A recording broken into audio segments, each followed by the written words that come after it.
Chapter 8: Arrival and Anticipation. The midday sun streamed through the glass walls of LAX as Aubrey and Celine wheeled their luggage toward the arrival's gate. Aubrey glanced at her younger sister, Celine, who still towered over her older sister, even though Aubrey was a solid 5 feet 8 inches and 18 months older than her. At just about 6 feet, Celine's height added to her striking presence. She had a lean, willowy frame with long legs and a chest that defied her otherwise skinny build. Her short, straight blonde hair framed icy blue eyes that sparkled with mischief or sarcasm, depending on the day.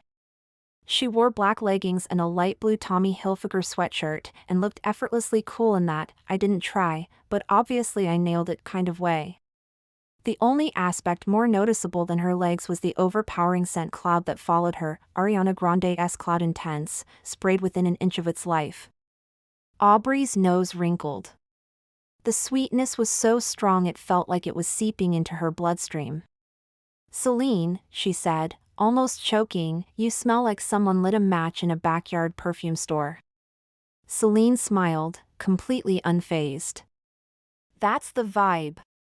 Celine was glued to her phone, fingers flying across the screen as she chatted with Aiden back in New Orleans.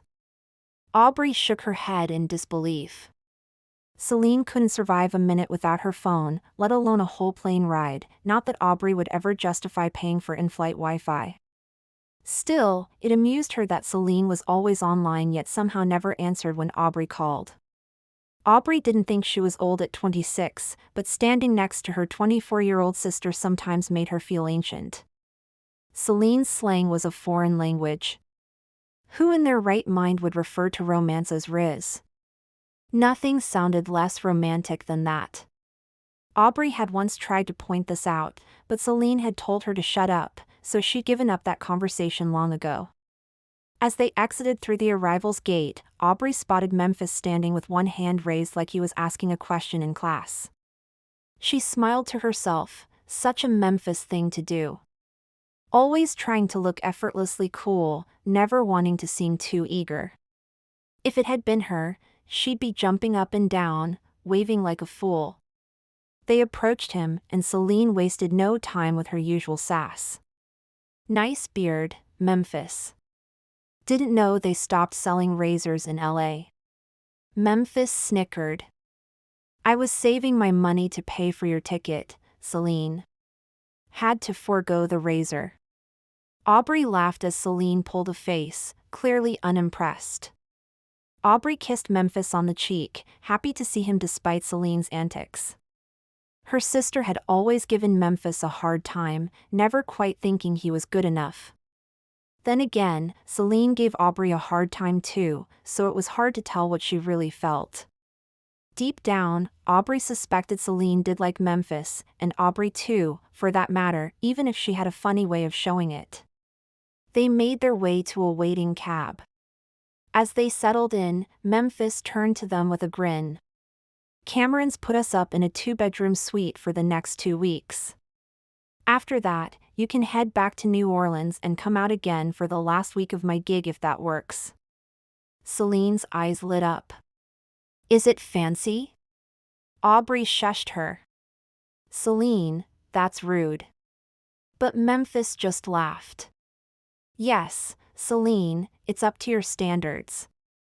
And I even have a surprise for you.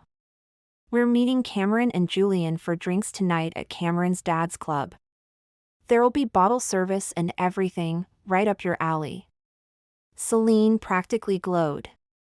"I love a good night out. Might even hook myself a rich man." Aubrey frowned, taken aback.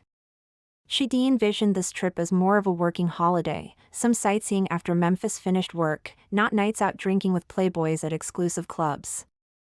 So, she asked Memphis jokingly, "Is there any actual work going on, or is this just socializing?" Memphis' expression hardened.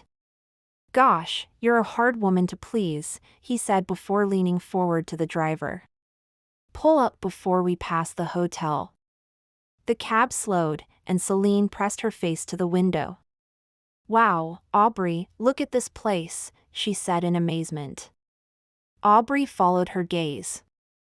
The hotel was sleek and extravagant, its glass catching the sun perfectly. Yeah, she said slowly, very extravagant. Doubts clouded her mind. Flashy things often hid something else beneath the surface, and if something seemed too good to be true, it probably was. But she didn't want to seem ungrateful. She shrugged off the unease and forced a smile. Looks nice. Celine and Memphis exchanged relieved smiles, clearly glad she wasn't going to dampen the mood. Aubrey decided to let it go. Maybe this trip would be just what she needed, a break from overthinking and a chance to have a little fun.